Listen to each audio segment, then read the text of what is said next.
All the economies in the Americas and the Caribbean, except the United States and Canada, opened a major summit in Cuba Monday.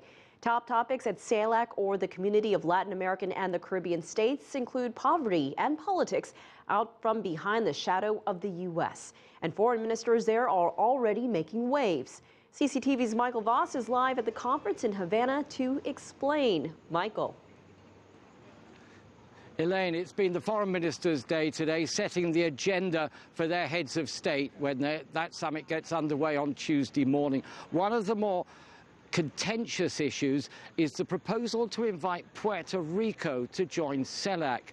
Now, this is an unincorporated territory of the United States. They send congressmen, but not senators, to Washington.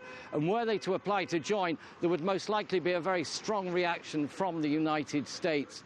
Venezuela's President Nicolas Maduro proposed inviting Puerto Rico.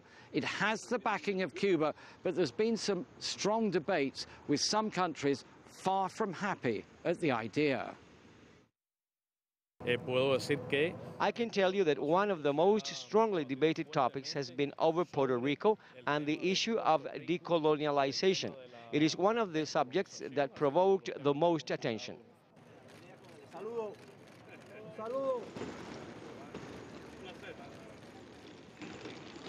Another area of contention is U.S. policy towards Cuba. Every member of CELAC opposes the trade embargo and excluding Cuba from the Organization of American States and the Summit of the Americas. It was proposed. For a long time now, U.S. policy has been influenced by the anti-Castro Cuban-American lobby in the United States. Many of those who left Cuba shortly after Fidel Castro came to power in 1959 did so because their businesses had been expropriated and they lost their homes. They still consider themselves as exiles and oppose any moves to improve relations with Cuba. But these days, Cubans leaving for the United States do so for very different reasons. Every morning, long lines of Cubans appear in front of the United States consular offices in Havana. The U.S. has no diplomatic relations with this communist island in the Caribbean, but does maintain a large interest section instead of an embassy. 12 months ago, the Cuban government lifted all restrictions of people traveling abroad. Since the migration reforms, the daily crowds here have got even larger. Many of them are young people, frustrated at the lack of job opportunities and average state salaries of roughly $20 a month. I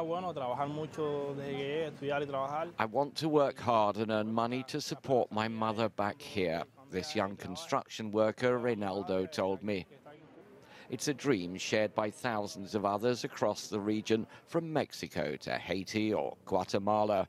But in their case, most have little choice but to enter the U.S. as illegal immigrants. But in the case of Cuba, the U.S. has tried to entice people to leave. Most of the people here are either potential economic migrants looking for a better life in the United States, or else they're hoping to visit relatives already living there.